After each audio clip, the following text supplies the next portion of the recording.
Welcome back to the Crystal Clarity Podcast. You've made it for episode 25, and this is part three of a three-part series on becoming the magical tool and how we become a magical tool that draws spiritual light so that when we walk into a room, we can share that spiritual light with those in the room so that when we walk into nature, we can share the spiritual light with nature. And so we've been in this exploration of how do our bodies attract spiritual light.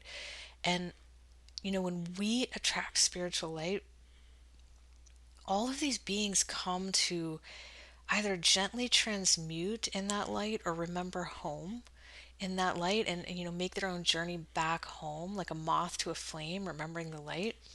Or other beings and our own heart can almost like feed off that light, like enjoy that light, remember who we truly are through that light. And when I see what's going on in nature and just the place that we're in the world, it's been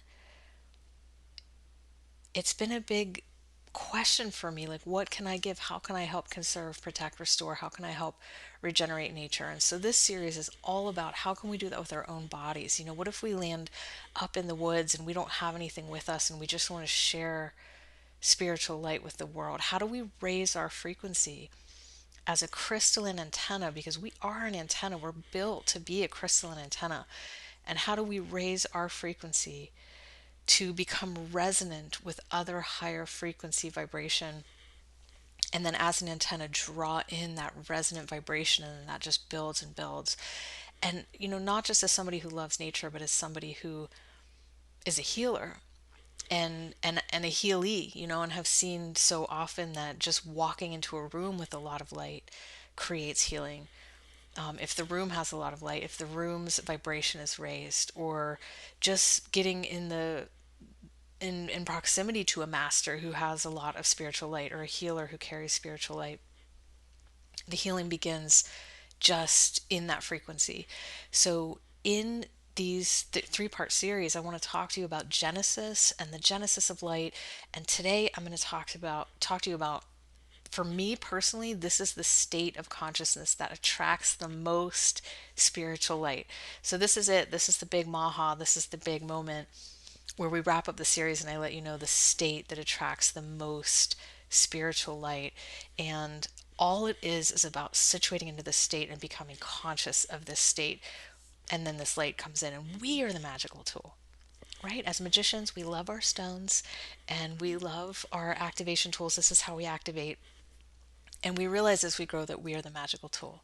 And so the stones become in support of us, and we entrain our consciousness to them as they entrain their consciousness to us. And then we kind of evolve that line between spirit and matter and that intersection as we grow. So here we go. We are a crystalline antenna. You know this from when you've gotten in certain states of consciousness, what starts to happen, these different frequencies start to be drawn in. And actually, as we move into different states of consciousness, some of the frequencies that are drawn in are actually elements and forces of nature, like plant spirits or stone spirits, or masters from other dimensions who can be drawn in. It's almost like we open up all these highways around us for helpful energies and supportive spiritual guides and allies to appear. And so as we shift ourselves, we become resonant with these higher frequencies, and we literally bend time and space and open up doorways to other dimensions and the line between form and formlessness. And I found, just as I say that, I want to make sure I touch on this today, that every time I get into one of these states that generates light, I'm in my body. And that's just been an important part of it. It's like when I settle enough into my body, I get in the state where that integration happens between spirit and matter, and the light starts to come. So let's remember that as we go. It's like we have to be calmed down enough and quiet enough, and the distractions let go enough, and just integrate enough between body and spirit for these things to happen. So remember your body as we go into drawing in the highest frequencies and spiritual light.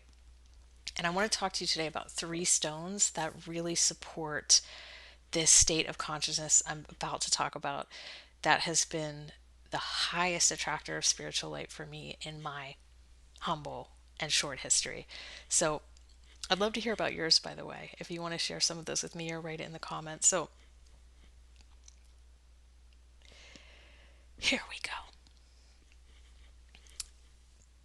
This is interesting, and I've noticed that I've drawn the most light and opened the most portals and pathways with my own being and form when I've realized that I am not good and I am not bad and I am not right and I am not wrong and I am not worthy and I am not unworthy and I am not good enough and I'm not good enough.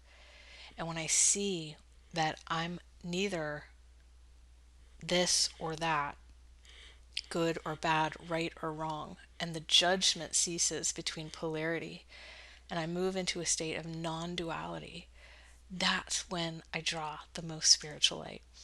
So, this is a feeling of realizing that I myself, because it always begins with the self, we don't have to worry about becoming non dual in the outer world because it will transfer automatically when we do it with ourselves.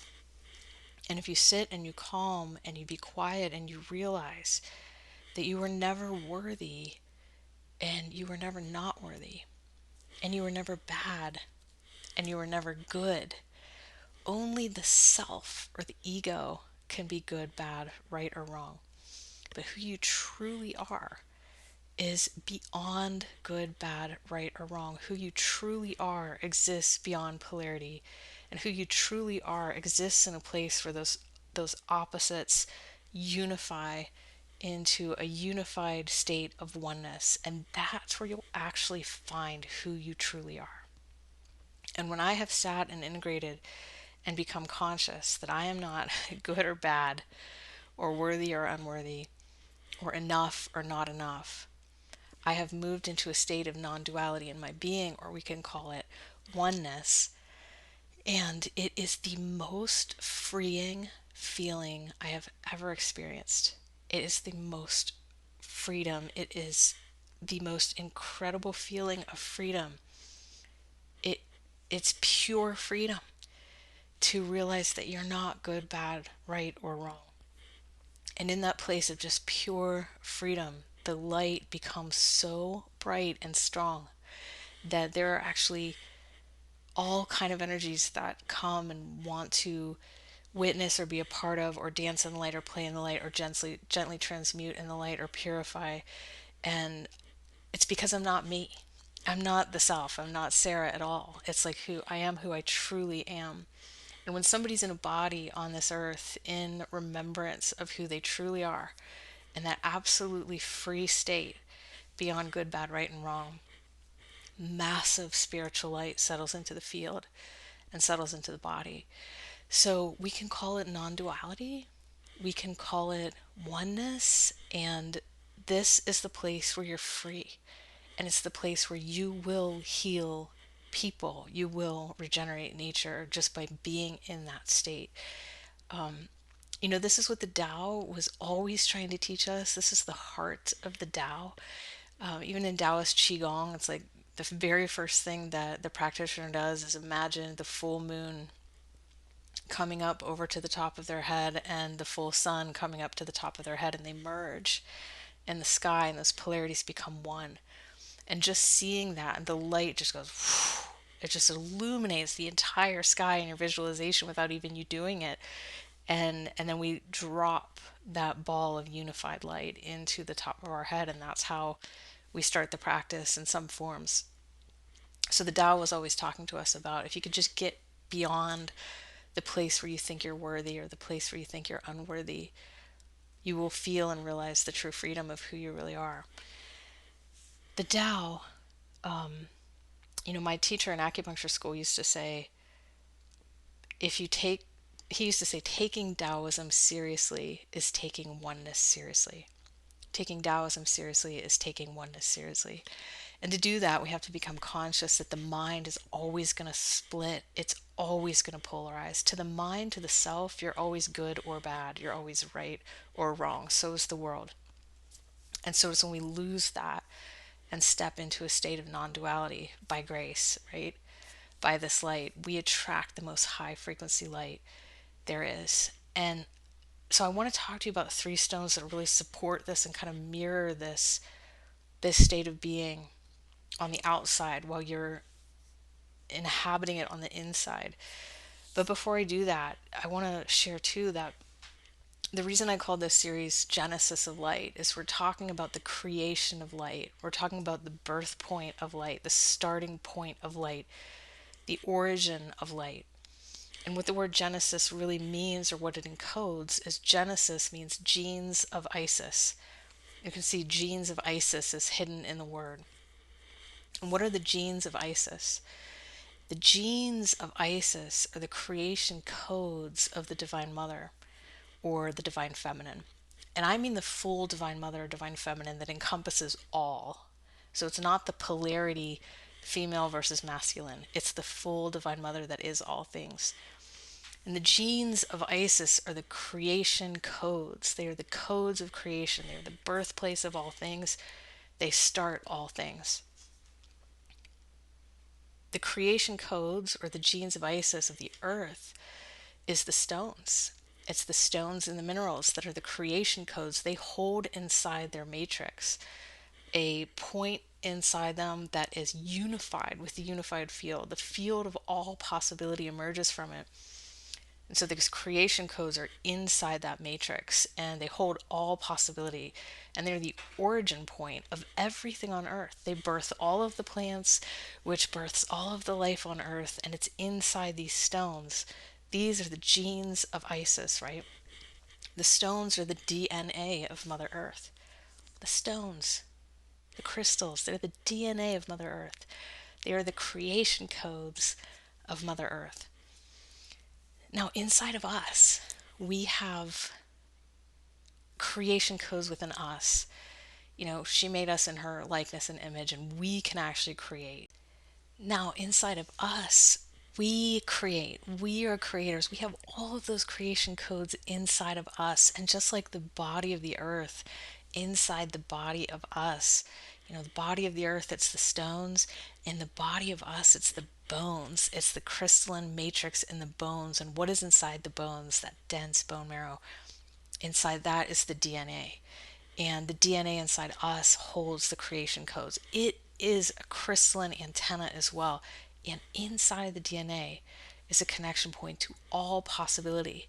Therefore, we can create any reality backward, forward through time. We can change space and time. We can create anything through our own bodies. This has been what has been wildly suppressed, right? This is the thing that anybody who ever wanted control of anything else would hide and suppress this and push it down. These creation codes are the most powerful thing. Inside the earth, the stones and the crystals are the genesis of life. They are the creation codes. Inside our body, it's the DNA. And inside the earth, the stones are the DNA of the earth. Why am I saying all this about the genesis of light? Because if the stones are the DNA of Mother Earth, and we in ourselves are realizing we're that magical tool, and that we can create any frequency, we can create anything that we want from our form. We can attract massive light. We can change the world. We can become a light that can come through and help heal others and shift the spaces that we're in. When we're working on that on the inside and settling into those states, and then we work with the stone on the outside, there's like this within and without. We've got the DNA on the inside. We've got the DNA of the earth on the outside. And stones actually become resonant with like moving into the body and harvesting up the genesis of the creation codes. And so in the genesis of light, we are doing that mirroring process with the crystalline matrix and the DNA and the crystalline matrix of the stones. And when you go way back in time and you look at things, it's like when people wanted to work with their consciousness and states of consciousness, they would work with stones and crystals. These were the tools to move into states of consciousness. And some of the very first things they did was, you know, if they were doing Qigong, they would wear the crystal that would also attract light as they were attracting light. So some of the first things we did was just work with the stones to mirror back and forth this genesis of creation, right? And in some ways in this genesis of spiritual light. You know, being a non-dual state and a one-dual state or a oneness state is not something that we just stay in or reside in. It's not something to strive for, because as soon as we strive for it, we lose it. The next time that you're sitting down though and you're in nature, or you don't have anything, or you're thinking about what I've been talking about today, just calm and integrate and realize that you are not good or bad. And the true you is beyond any polarity.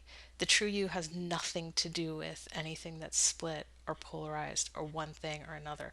The true you is absolutely free and has incredible codes of creation within it.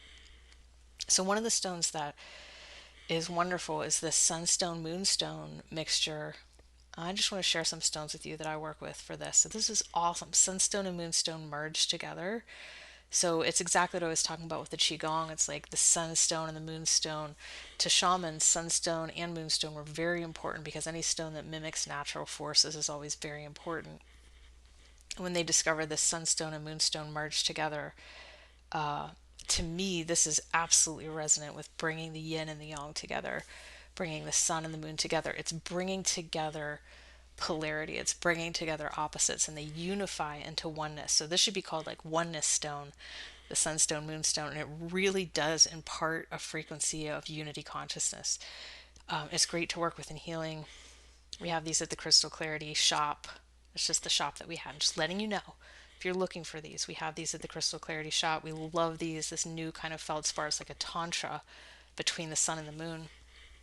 And so just to think of opposites coming together is one way to think about what stones to work with if you're wanting to come into this non-dual state or help someone else become conscious of this non-dual state. Another one, and a way that we think about this, is pyrite. It's just such a magical stone. Pyrite comes up all the time in the deepest places. If you watch this and you track it, pyrite's pretty amazing. But what we have inside pyrite is we have sulfur, which is pure yang. It's like the fire that comes out of the dragon. Sulfur is pure yang, it's hot, it's fire. And then what we also have that makes up the stone is iron. And iron is pure yin. It's dense, it's calming, it's settling. So we have like the apex of yang mixing with the apex of yin inside the stone to create it. The stone is created by the fire of a dragon mixed with the heart of the earth. These are opposites. They're yang and yin. And the fire breathing dragon is, honestly, it is like the consciousness match to the heart of the earth. And the heart of the earth is its mother. The heart of the earth is the mother of dragons. It's where the dragons gain all of their power from. It's where yang emerges from. Ultimately, yang emerges from yin. So opposites are inside pyrite. And we have two opposites coming together inside this, sulfur and iron, coming together to form a stone. That's pure alchemy. Pure alchemy. And what is alchemy? It's creation. Alchemy is creation. But inside this, we have two opposites coming together, and there's a oneness energy in that. There's an alchemy energy in that. There's like the two opposites coming together form oneness. So it's another way to feel this. And this one has a transformative energy, an alchemical energy. So it's just a great igniter for a non-dual state. And the last one is, this has potentially been the most powerful for me. This is clear quartz. And this is just off the chain powerful because of the transparency. Clear quartz, what this transparency embodies is something that, it's 1,000 times higher consciousness than us and where we are. Transparency is pure witness. Transparency sees the good, sees the bad, and is so far beyond that. It is bad and good coming together. It is right and wrong coming together, completely transforming into pure witness state. Transparency is non-biased. It's completely neutral. It doesn't have an opinion. It doesn't fight about good, bad, right, or wrong. But what we don't often realize about transparency is what an incredibly high state of consciousness it holds. Transparency is pure witness state. Have you ever heard anybody say, like, I was awakened for a moment, or I went to a state of enlightenment for a moment, and the purity of witness. It's so clear. That transparency to be able to see something and hold space for something without ever needing to change it. That non judgment is a very, very high state, and clear quartz holds that. This has many secrets. The more we grow in consciousness, the more we'll see them. That's how that works, you know? It's like we have to grow in consciousness to see all of the secrets, and it's hidden inside such a simple stone. Those are three ways to think about engaging stones to, ask for a state of non-duality and a state of oneness. And like I said before, I've never experienced more spiritual light in my being than when I come into and rest into the state. And it's the most freeing thing that I've ever experienced in my life. So the genesis of light, the genes of Isis, the creation codes, the stones or the DNA of Mother Earth. Inside your bones, you have the DNA and the creation codes inside of you. When you match inside of you with outside of you with Mother Earth's DNA, you get this incredible resonant factory of potential. So, I love you so much. Thank you for coming to this. You are so beyond worthy or unworthy. You are so beyond good or bad. That was an illusion the whole time. You're trying to figure out if you were good or bad. You're like way beyond that. The true you is in that field that Rumi invited us to. That's beyond good, bad, right, and wrong. It's just completely free. So, I haven't said this in a while, but another good feeling is that feeling when you press the little like button or you press the little subscribe button. If you've liked anything about this podcast, press that little button and then we'll know that you're here. And thank you so much for listening to this. I was indulging myself in the 3-part series about the genesis of light. And so thank you so much for listening and coming on the ride. And I'll see you in the next episode. Take care.